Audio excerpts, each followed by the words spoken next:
A phone rang somewhere in Nui Dat in the dead of night, 3 days after one of the most extraordinary infantry actions in Australian military history.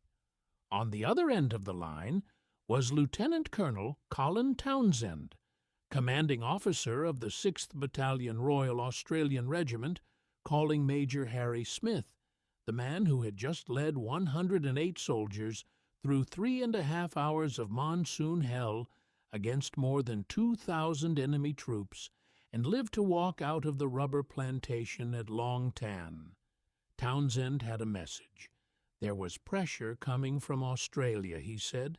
The deaths of so many young national servicemen were becoming a political problem back home. Smith needed to get moving on citations for his men. He needed to get it done quickly. 3 days after the battle, Harry Smith was telephoned around midnight by 6 RAR Commander Colonel Colin Townsend, who urged him to get cracking on award nominations, as there was pressure coming from Australia, because the number of national servicemen killed in the battle was turning into a political problem. Despite this urgency, Townsend advised him not to get too carried away, as there was a ration of 1 decoration per 250 soldiers each 6 months.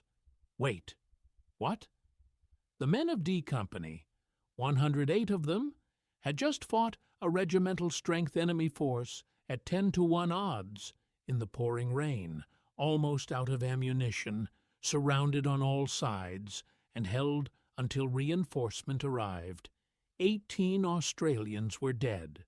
The battlefield was covered in 245 enemy bodies, with evidence that hundreds more had been dragged off in the night, and the officer who had just lived through it was being told, in the same breath, to write citations for bravery while respecting an administrative quota that capped recognition at 1 decoration per 250 men every 6 months. That contradiction, right there, is the engine of a story that would grind through review boards and tribunals and government inquiries for the next 50 years. A story about institutional failure masquerading as administrative process, about the gap between what men actually did in a rubber plantation in Phuoc Toi Province on August 18, 1966, and what the system was willing to acknowledge they had done. And at the center of it all, a man named Jack Kirby, a warrant officer Class 2 from Sydney, who should have been recommended for a Victoria Cross the moment the guns fell silent, but instead became a name that the honors system buried so efficiently that it took half a century and multiple independent tribunals to dig back out. Stay with me, because by the end of this, you will understand not just what Jack Kirby did at Long Tan, but why his story represents something that reaches beyond one battle and one set of medals into the heart of how military institutions choose to remember and to forget. The story begins not in a rubber plantation, but with a mortar barrage, the opening move in a strategic gambit that would ultimately go catastrophically wrong for its authors. By August 1966, the Australian base at Nui Dat was only 3 months old. The Australians had relocated the villagers of Long Tan and Long Phuoc to secure the new base. The recovery of these villages had motivated the enemy's attack on the Australian task force. In the days before the battle, radio signals indicated the presence of strong North Vietnamese forces within 5 kilometers of the base, but patrols found nothing. The enemy plan was to lure the Australians from their base by firing recoilless rifle and mortar shells into it. They theorized that the Australians would sweep the area around the base in an attempt to stop the attacks, and the Viet Cong would ambush the sweeping forces. It was a textbook baiting operation. The Viet Cong 275th Main Force Regiment, reinforced by a North Vietnamese Army Battalion and D445 Local Force Battalion, had moved into position near Long Tan, outside the range of Australian artillery at Nui Dat. They outnumbered anything the Australians could immediately put in the field by a factor of 20 or more. The trap was set. They just needed to fire the bait. At 2:43 in the morning of the 17th of August, North Vietnamese and Viet Cong troops bombarded the Australian Task Force base at Nui Dat for 22 minutes, resulting in 67 mortar craters. 24 Australians were wounded, one seriously, who lost a leg. 7 vehicles were damaged, and 21 tents reduced to splinters. The attack was precise. It had targeted the Australian artillery lines, the engineer positions, and the Fire Support Coordination Center with accuracy that suggested careful reconnaissance. The next morning, B Company, 6th Battalion Royal Australian Regiment, was directed to patrol from the base to locate the Viet Cong's firing positions. B Company achieved this task before being replaced by D Company, 6 RAR at midday on August 18th. D Company, 6 RAR, under command of Major Harry Smith, had previously been detailed for a 3-day patrol southeast of Nui Dat, and was instead ordered to relieve B Company the next day to continue the search. Neither Townsend nor Smith were warned of the possible presence of the 275th Regiment. This is a detail worth sitting with. The regimental commander, the battalion commander, and the task force commander all had information suggesting a major enemy force in the area.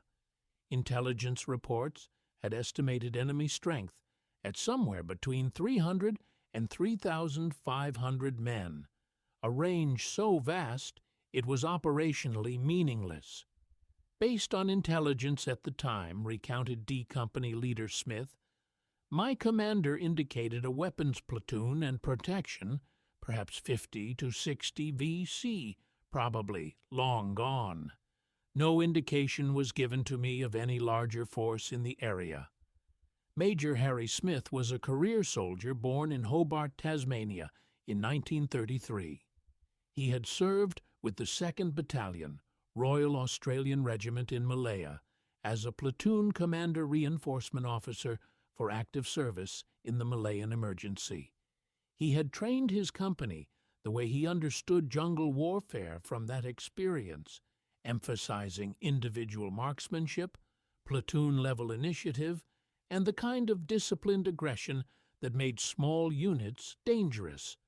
What he was about to need all of that for, nobody had told him. Patrols continued on August 18th. D Company left the Nui Dat base at 11:15 a.m., bound for the Long Tan rubber plantation. As they left, the sounds of a concert by Australian entertainer Little Patty reached their ears. They entered the Long Tan plantation at 3:15 p.m. that day. B Company, the men they were replacing, was already heading back toward Nui Dat to catch that concert. Rock music drifting through the humid afternoon air. The war, at that moment, must have felt almost manageable, almost normal, almost like a job you went out to and came back from. D Company was 108 men total, including a 3-man New Zealand artillery observation party from 161 Battery, 3 platoons, 10 platoon under 2nd Lieutenant Jeff Kendall, 11 platoon under 2nd Lieutenant Gordon Sharp, and 12 platoon under 2nd Lieutenant Dave Sabin. Company headquarters, the signalers, medics, the company sergeant major, and walking among them, a 31-year-old warrant officer from Sydney, broad and heavy with the build of a man who had been an army soldier since his late teens, carrying the experience of Malaya in his bones and the respect of every soldier in the company in a way that rank alone cannot manufacture. Jack Kirby. They called him Big Jack. Jack Kirby was a career soldier. Born in Sydney in 1935, he enlisted in the Australian Army shortly after his 18th birthday. Kirby was a Malaya veteran and naturally a big build. Appointed CSM of D Company, the experienced Kirby soon became popular with national servicemen and regular soldiers alike. They respected him for both his experience and his abilities, and affectionately nicknamed him Big Jack. 68 of the 108 soldiers with D Company that afternoon were national servicemen, conscripts who had been in the Army barely 12 months and had seen no significant combat. The backbone connecting the experience of their company commander to the green edges of their own soldier selves was the warrant officer who moved among them, steady as the rubber trees around them. As D Company moved through the rubber plantation with 2 platoons up and 1 platoon moving behind, 11 Platoon, commanded by 2nd Lieutenant Gordon Sharp on the Australian right, ran into a small group of Viet Cong. After a short exchange, the enemy fled eastwards with 11 Platoon in pursuit. Little did the Australians know that they were about to collide with a major concentration of enemy forces.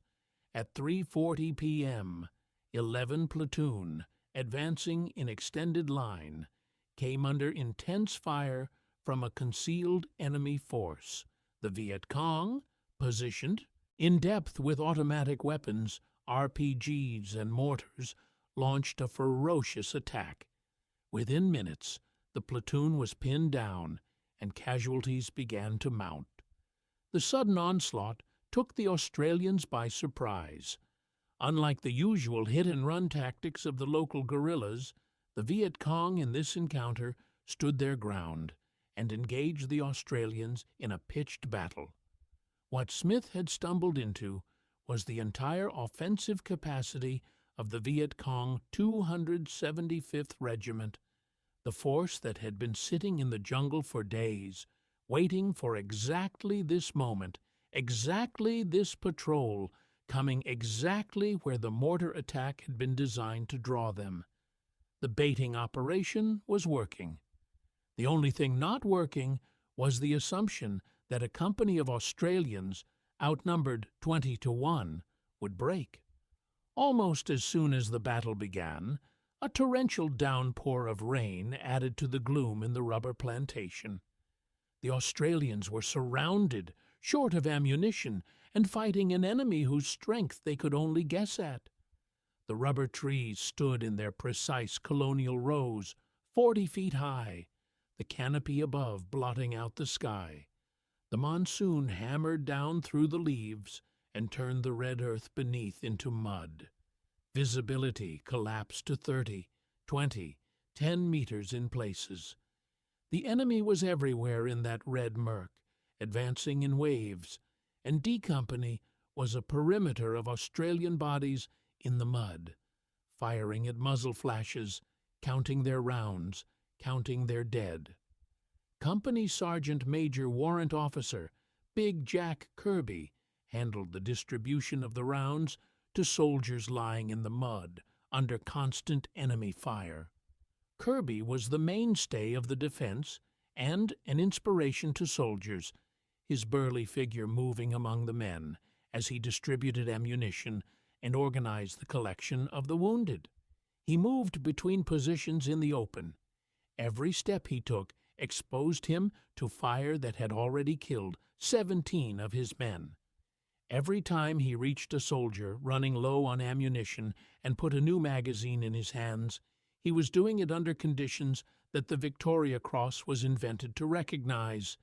And then came the moment that would define the argument over his decoration for the next 50 years. At a critical point in the battle, Kirby rushed out of the D Company perimeter to silence a wheeled enemy heavy machine gun, which was setting up less than 50 meters away from the Australians.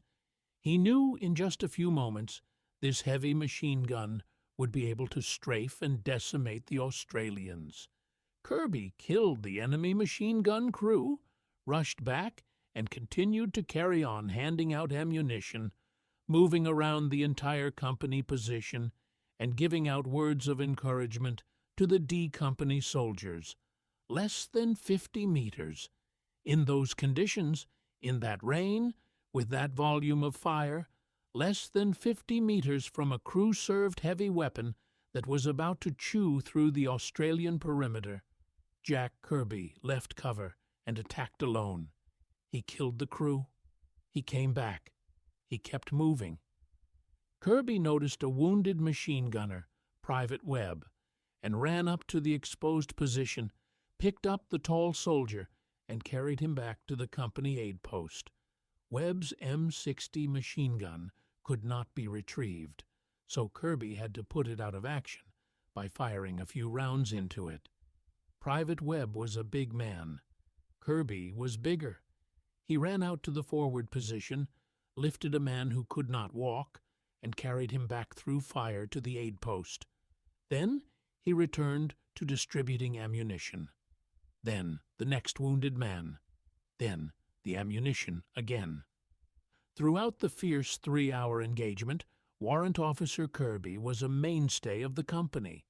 Under almost continuous enemy fire, the CSM moved among the soldiers, distributing ammunition, organizing the collection and treatment of the wounded. At 5 p.m., with ammunition critically low, Smith called for a resupply. At 5 p.m., D Company's commander, Major Harry Smith, radioed for ammunition resupply. 2 RAF Iroquois helicopters, which happened to be at Nui Dat to transport a concert party, were tasked and flew at treetop level into the battle area, where they successfully delivered the sorely needed boxes of ammunition. The first chopper dived on the position, and they pushed the ammunition out, and it dropped out so accurately, almost into the lap of Kirby, that it almost killed him. He gathered that ammunition and distributed it through the perimeter while the battle continued. Relief arrived at last light as the APCs, commanded by Lieutenant Adrian Roberts, approached the battlefield. They encountered a company of Viet Cong soldiers attempting to outflank D Company. The APCs opened fire with their .50 caliber machine guns, catching the enemy by surprise and inflicting heavy casualties. The sudden appearance of the APCs and their firepower turned the tide of the battle. The Viet Cong, who had been massing for another assault on D Company, were forced to withdraw. The grisly task of counting the enemy bodies was eventually halted at a total of 245. The dead were buried where they lay in shallow graves. There were signs that many more had been removed by the enemy as they withdrew during the night. Some estimates place total enemy dead and seriously wounded at closer to 800. 18 Australians were killed and 24 wounded during the Battle of Long Tan. But under Smith's command, D Company had fended off a numerically superior force, with at least 245 Vietnamese confirmed as killed and another 500 believed wounded. The battle was over. The accounting was about to begin. And this is where the story becomes something other than a story about heroism.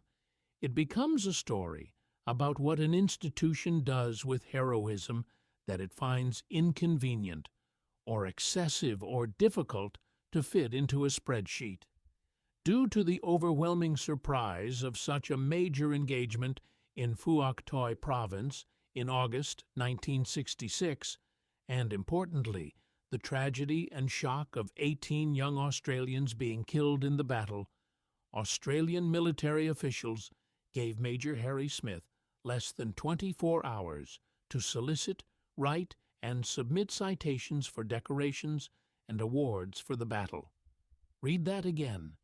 18 young men dead, 3.5 hours of combat against a force 20 times his strength, 108 individual acts of endurance and courage, each deserving documentation, and the time frame he was given to capture all of it in writing, to ensure each man's actions were properly recorded for the system that would decide whether they deserved recognition, was less than 24 hours. Harry Smith sat down with his platoon commanders and his sergeant major and started writing. He knew what he had seen. He knew what each man had done. And at the top of his list, for the highest award, was Jack Kirby, the Victoria Cross. Smith believed Kirby's actions met every criterion for the most senior gallantry award in the Commonwealth system: the repeated exposure to fire, the independent act of attacking and silencing an enemy crew-served weapon, the sustained moral and physical leadership that had held the company together through 4 hours of being surrounded and systematically destroyed. During the process of submitting the citations, his superior officers, one ATF commander, Brigadier David Jackson, and Commanding Officer 6 RAR, Lieutenant Colonel Colin Townsend, refused to accept a Victoria Cross citation for CSM Jack Kirby. Lieutenant Colonel Smith said he had wanted to nominate Jack Kirby for Australia's highest military honor after the battle, but was told he couldn't. I was told there were no Victoria Crosses awarded in Korea. This is Vietnam, not Lone Pine. I will only sign a DCM, he said. This is the sentence that echoes through 5 decades of inquiry and controversy. Not Lone Pine, not Korea. This is Vietnam, as if the merit of a man's actions could be calibrated by the name of the country his boots were standing in when he performed them. The comparison to Lone Pine, where Australian soldiers earned Victoria Crosses at Gallipoli in August 1915, was almost contemptuous in its dismissiveness, as if the standards of gallantry were determined by the geopolitical significance of the conflict, not by what a human being was willing to risk and do in the service of his comrades.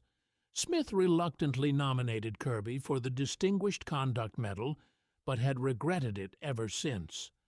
The Distinguished Conduct Medal was a second-tier gallantry award for non-commissioned officers and other ranks. It was the award one step below the Victoria Cross for enlisted personnel under the Imperial Honor System.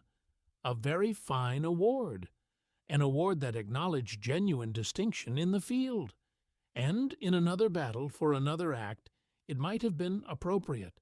But Harry Smith had been in that plantation.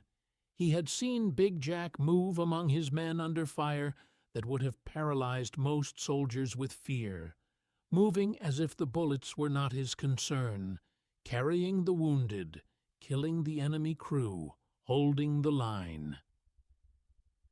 Conferred with his platoon commanders and RSM, and submitted what he regarded as the absolute minimum of decorations, anticipating they would be speedily approved. They passed up the chain of command, but what finally appeared was very different.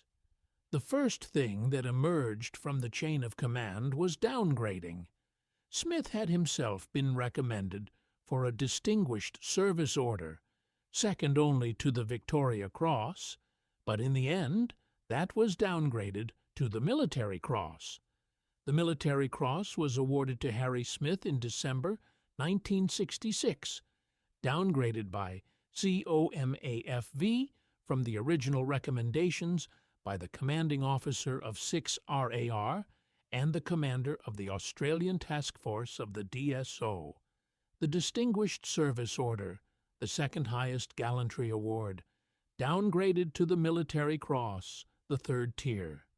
For the man who had held 108 soldiers together against 2,000 enemy troops by force of tactical competence, personal courage, and a radio call to artillery control that would become legendary. Drop 50, danger close. For the man who had done that and been told afterwards to write his citations quickly because the politics were getting complicated. And then more things disappeared. After Harry Smith's and his commanding officer's citations were submitted, which included a Distinguished Service Order for Major Harry Smith, civilian Department of Defense officials downgraded some of the recommended awards and some other citation applications simply went missing. Missing.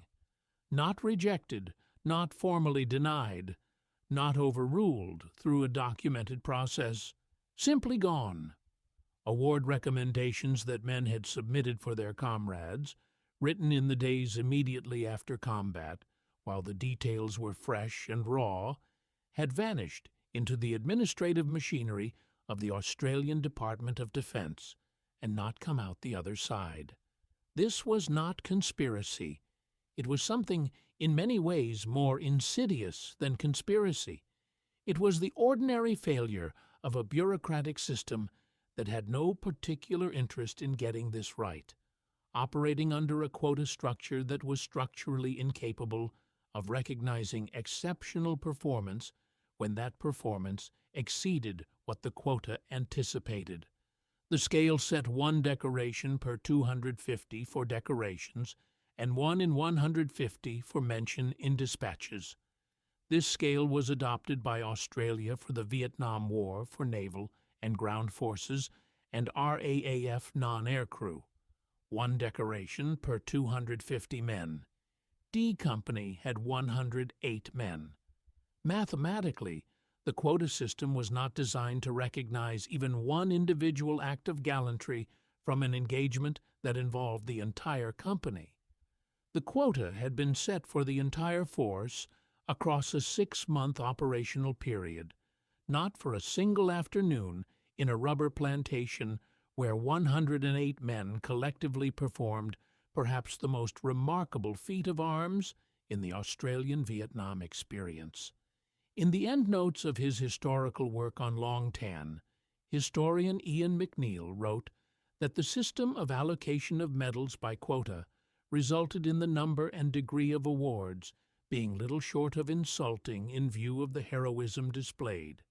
And yet the quota system was not some minor administrative detail that could be quietly argued away.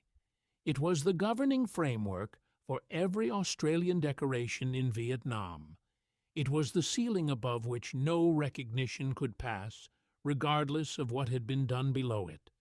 And it sat in the same administrative pipeline through which Jack Kirby's Distinguished Conduct Medal, Harry Smith's downgraded Military Cross, and the missing recommendations for a dozen other D Company soldiers all had to travel before they reached the men who had earned them. On the 21st of December 1966, the first official Commonwealth Gallantry Awards for Long Tan were announced.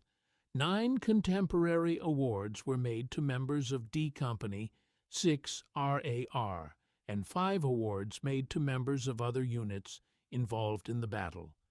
9 awards for 108 men, for a battle that had lasted 4 hours at 10-to-1 odds, that had inflicted over 245 confirmed enemy dead, that had very possibly saved the 1st Australian Task Force base at Nui Dat from a follow-on regimental assault that night. And among those 9 awards, the details told a story that Harry Smith would spend decades trying to get someone in authority to read properly. Both Brigadier Oliver Jackson and Lieutenant Colonel Townsend, who were not physically present on the battlefield, received Distinguished Service Orders, then second only to the Victoria Cross, as an award for gallantry for their parts in the battle. The 2 officers who had not been in the plantation received Distinguished Service Orders. Harry Smith, who had been there and held it together, received a Military Cross. Jack Kirby, who had independently attacked an enemy crew-served weapon at close range and carried wounded through open ground under fire, received the Distinguished Conduct Medal. Second Lieutenant Gordon Sharp, the 21-year-old who had led 11 platoon into the initial contact and was one of the first Australians killed, received nothing at all. He was dead. The junior officer Gordon Sharp received no honors, even though he was one of the first to die in the firefight. Simply put, the original citations were variously amended by senior officers for reasons which may or may not have had something to do with the quota system. Exactly by whom and why is even now unclear, but Smith points to the General's RMC Club and notes the dubious DSO for gallantry awarded to Colonel Townsend for his part in Long Tan as an indication of how those at the top of the food chain took care of their own. There is something profoundly uncomfortable in that analysis, and it sits there in the historical record resisting comfortable resolution. Officers who had not been present on the battlefield received higher awards than officers who had been present and held it together under the most extreme pressure, and the men who had actually fought were constrained by a quota that made recognizing their actions mathematically impossible even before the institutional inclinations of senior officers were factored in. Meanwhile, the system found other ways to fail the men of D Company. Vietnamese and U.S. Army awards were rejected by Canberra due to an inability to accept foreign awards, although that policy was later changed after embarrassing the United States and Vietnamese governments by rejecting their awards. The South Vietnamese government had organized a ceremony to present D Company with the Cross of Gallantry as early as September 1966. The Australian government declined. The men of D Company received cigarette cases and dolls instead, gifts that the South Vietnamese government improvised when they were told the medals couldn't be officially accepted. The parade was delayed until President Thieu's advisors returned with replacement gifts for the men. The Australians never received the South Vietnamese government awards. The photograph of those men holding their cigarette cases and dolls instead of campaign medals is one of the more quietly devastating images in the archive of Australian military history. The Americans were rejected as well initially. The United States Army wanted to award D Company a Presidential Unit Citation for extraordinary heroism. Canberra said no. While the government of the day denied medals offered by the U.S., a U.S. Presidential Unit Citation for Delta Company was later accepted and approved in 1968. 2 years after the battle, Australian Prime Minister John Gorton presented the United States Presidential Unit Citation to D Company, 6 RAR, for extraordinary gallantry at the Battle of Long Tan in Townsville on August 18, 1968. The Americans had called it extraordinary heroism.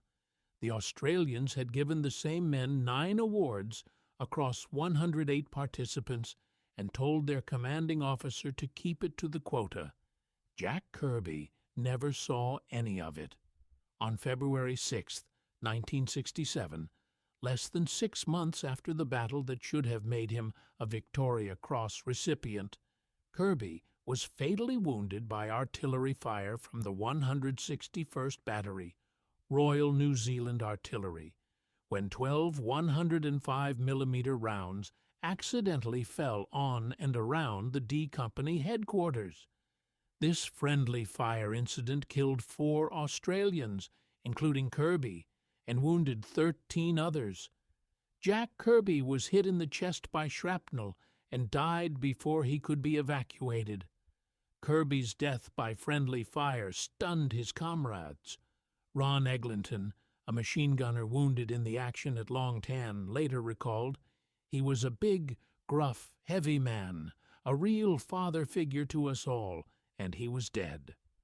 The medical officer who treated Kirby reflected that he had appeared invincible at Long Tan and had become a mixture of hero, idol, mascot, and good luck charm for the company. A man who had walked through 4 hours of everything the Viet Cong's 275th Regiment could put into the air, who had stood upright under fire that killed 18 of his comrades who had run out from cover to attack.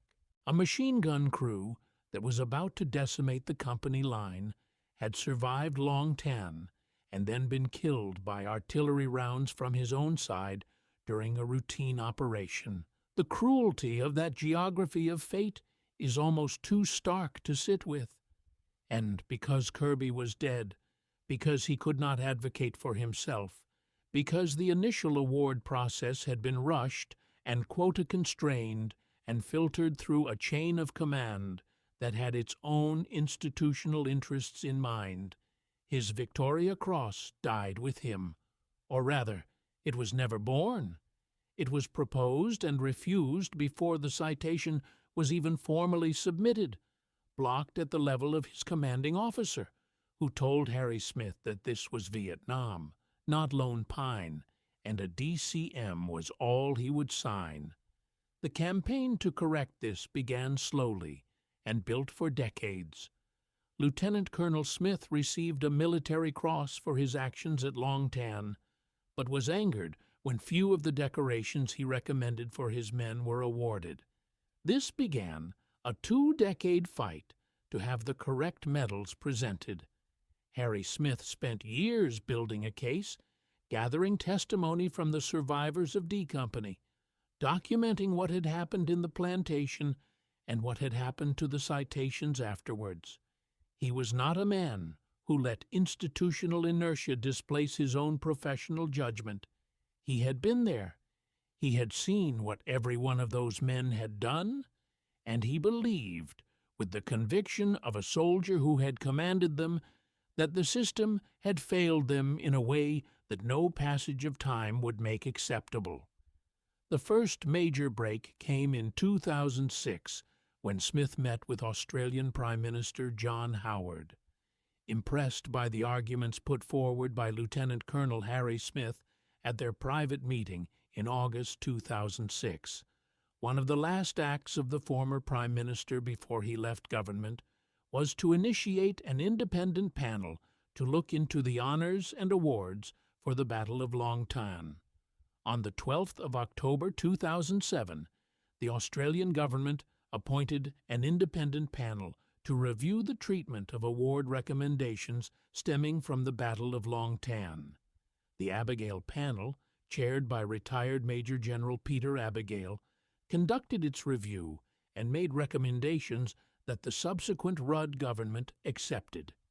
In 2008, the Australian government accepted the recommendations of this panel to award Lieutenant Colonel Harry Smith the Star of Gallantry, second only to the Victoria Cross. The star was previously known as the Distinguished Service Order, and although Harry Smith was originally recommended for the honor for extraordinary bravery, his superiors had downgraded it to a military cross. On the 14th of August 2008, after years of campaigning for better recognition of Long Tan veterans, Smith's Military Cross was upgraded to the Star of Gallantry, the Australian Honours System replacement for the Commonwealth Distinguished Service Order for Gallantry. On the same day, 2 others who fought at Long Tan had their bravery awards upgraded to correspond to the original nominations. 42 years. That is how long it took Harry Smith to receive the award his commanding officer had originally recommended for him.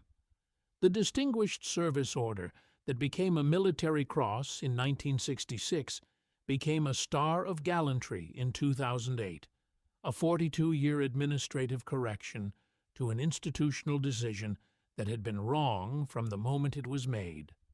But the Victoria Cross for Jack Kirby remained unresolved. In April 2015, Lieutenant Colonel Harry Smith applied to the Defense Honors and Awards Appeals Tribunal for review of a decision by the Chief of Army to refuse to recommend 13 members of the Australian Army who fought at the Battle of Long Tan for a range of gallantry awards, including a Victoria Cross for the late D Company, 6 RAR CSM, Warrant Officer John Jack Kirby, DCM. The 2015 application was the latest chapter in a campaign that had been building through multiple reviews and inquiries. Each time the case was made, the institutional response had some variation of the same answer. The process had been followed. The integrity of the honor system had to be maintained. Retrospective review was not appropriate.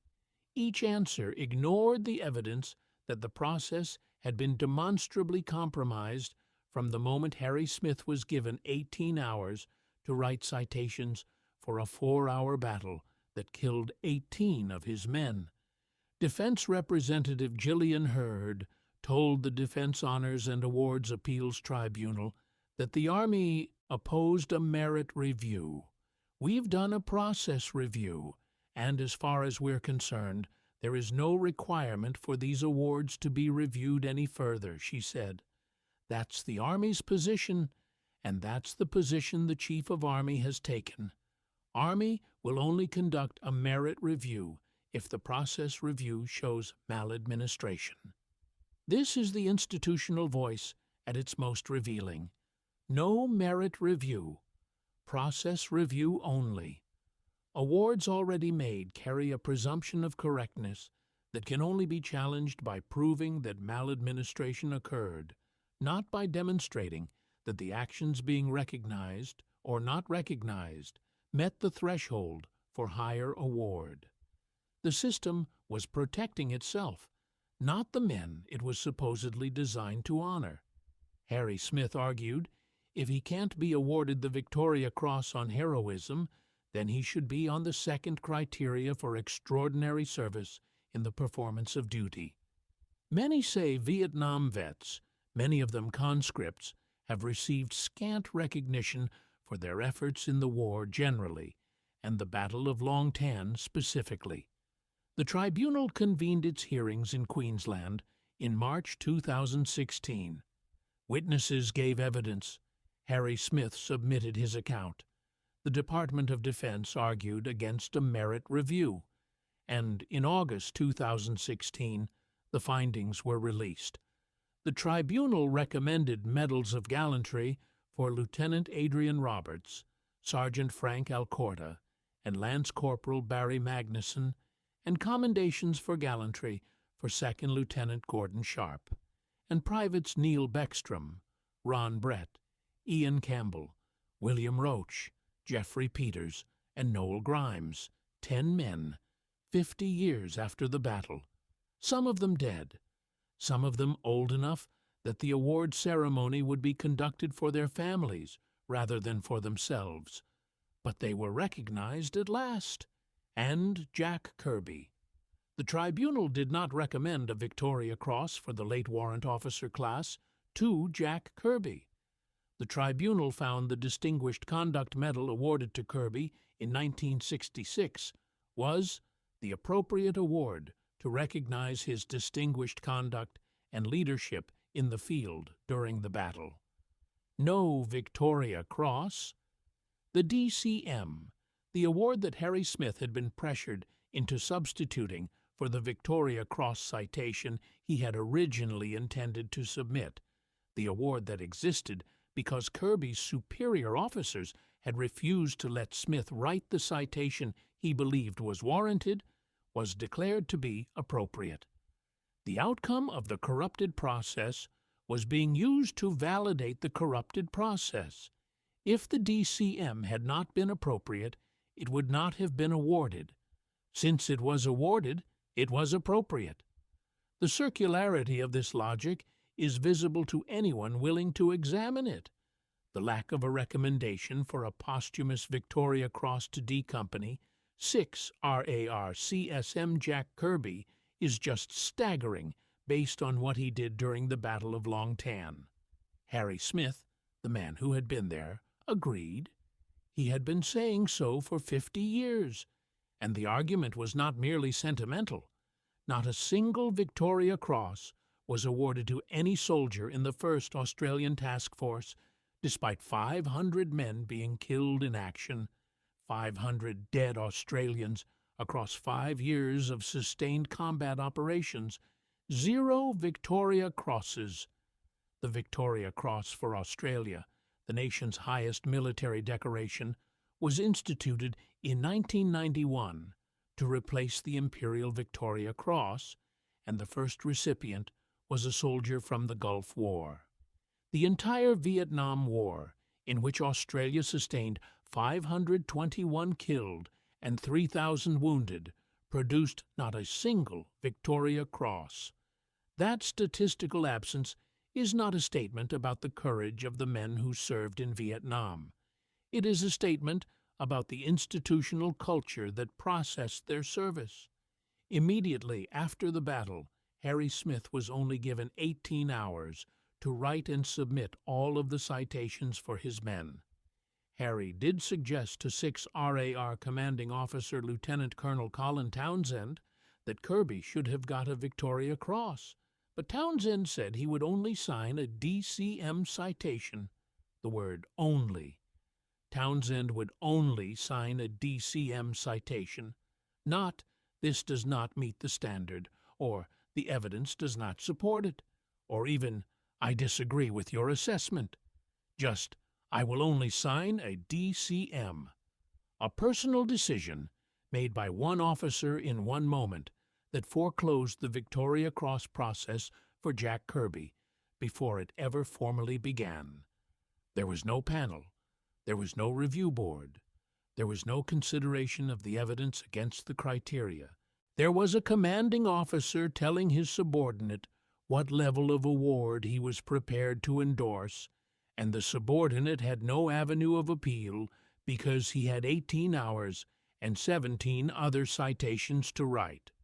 Jack Kirby's Victoria Cross was blocked in a phone call, not a review board, not a formal rejection, not a considered administrative process. A late-night call to a major who was still processing the worst day of his professional life, followed by a directive. "I will only sign a DCM."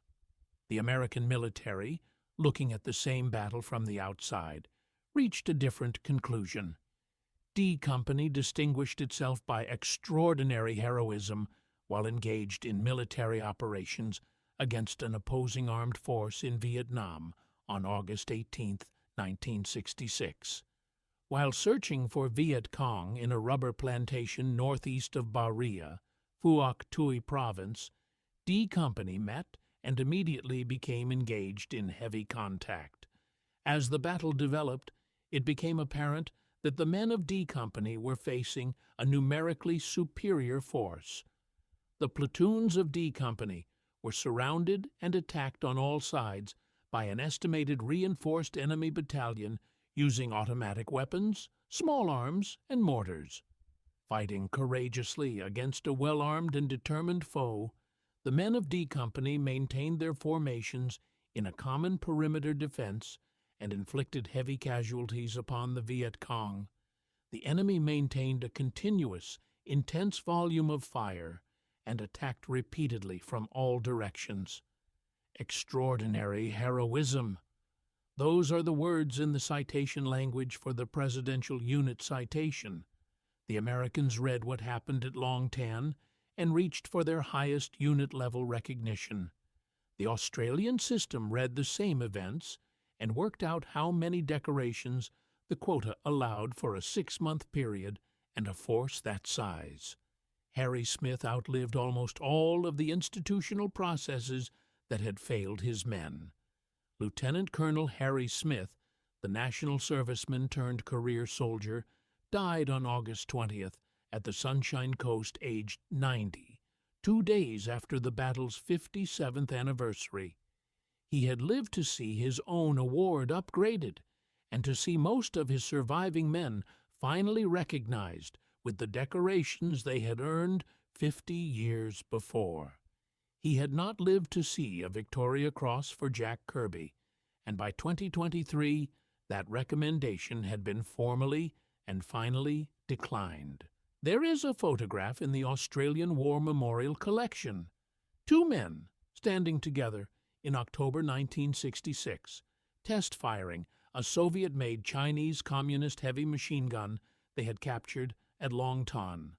Warrant Officer 2, John William Jack Kirby, Company Sergeant Major D Company, 6th Battalion, Royal Australian Regiment of Windsor, Brisbane, and Major Harry Smith of Ashgrove, Brisbane, officer commanding D Company, 6 RAR. Smith and Kirby distinguished themselves at the Battle of Long Tan on August 18, 1966. Smith was awarded the Military Cross, and Kirby the Distinguished Conduct Medal. Two men who had been in the plantation together. Two men who had held 108 soldiers against a force 20 times their number. One would spend the next 57 years fighting for proper recognition of what had happened there. The other would be dead within 6 months, killed by his own side's artillery on a routine operation, never knowing that the Victoria Cross Harry Smith had wanted to submit for him had been stopped before it reached a single review board. He died thinking a DCM was the system's final word on what he had done at Long Tan. The system that produced that outcome was not designed by malice. It was designed by bureaucratic convenience, by a quota structure optimized for average conditions rather than exceptional ones, by a chain of command in which the personal views of individual officers could permanently foreclose options that should have been available above them. When Lieutenant Colonel Townsend said he would only sign a DCM, that should not have been the end of the conversation. The Victoria Cross process in the Commonwealth system is supposed to allow recommendations to bypass immediate commanding officers in circumstances where those officers may have institutional reasons to resist the recommendation. But that mechanism requires someone to use it, requires a junior officer to escalate past his commanding officer in a command culture that made such escalation professionally dangerous. Harry Smith, given 18 hours and 17 other citations to write, and the pressure of a late-night phone call from his CO, did not have the space to fight that battle and write those citations at the same time. It's sobering to realize that in fact only 4 medals were awarded for the Battle of Long Tan. The politicians and the senior military didn't recognize it as a great event, possibly because there might have been more of them at the time. This is the institutional truth that sits at the center of the Long Tan recognition failure. The battle became iconic because veterans and the public made it iconic, because the numbers were too stark to dismiss indefinitely, because Harry Smith refused to let the institutional silence stand. But in 1966, to the system that processed it, Long Tan was a single afternoon's engagement in a war it was already having trouble explaining to the Australian public. Recognizing it as something exceptional would have required the system to acknowledge that something exceptional had been allowed to happen to 108 men who had been sent out without warning of the force they would encounter. Institutional reluctance to recognize Long Tan as it deserved to be recognized was, in part, institutional reluctance to acknowledge the failures of intelligence sharing and force protection that had put D Company in that plantation against a regiment without knowing a regiment was there. Jack Kirby's name is on the Roll of Honor at the Australian War Memorial. He is remembered on Vietnam Veterans Day, which Australia observes on the anniversary of the Battle of Long Tan. The Distinguished Conduct Medal, awarded to him in December 1966, sits in whatever collection holds his effects, a second-tier decoration for a first-tier act, the permanent residue of a commanding officer's midnight decision that this was Vietnam, not Lone Pine, and a DCM was all he would sign. The recommendation that this was a review board that blocked could not, in the end, even be called a review board's decision. There was no board.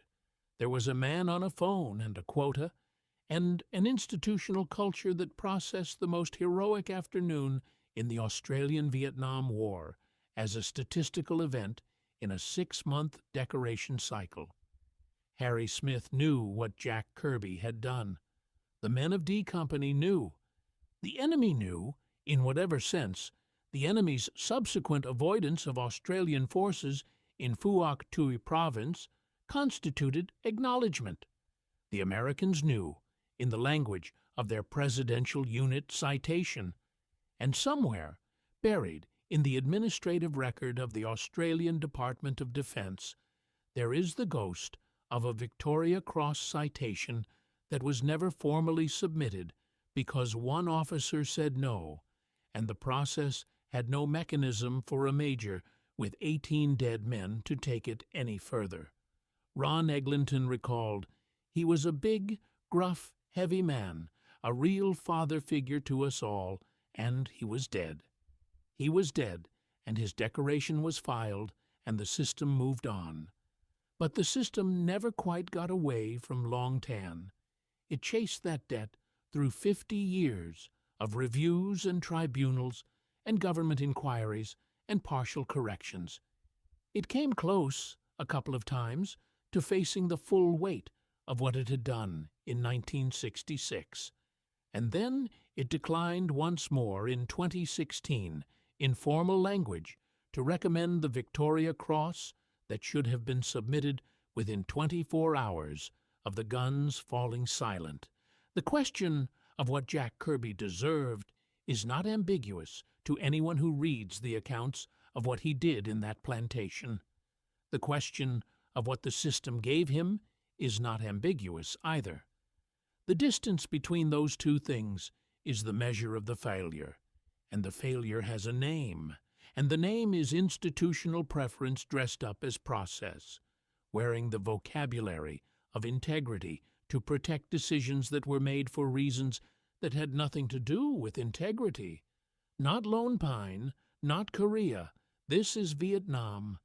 As if the mud were different mud, as if the bullets made different wounds, as if a man's courage was worth more or less, depending on the war his country chose to send him to fight it in.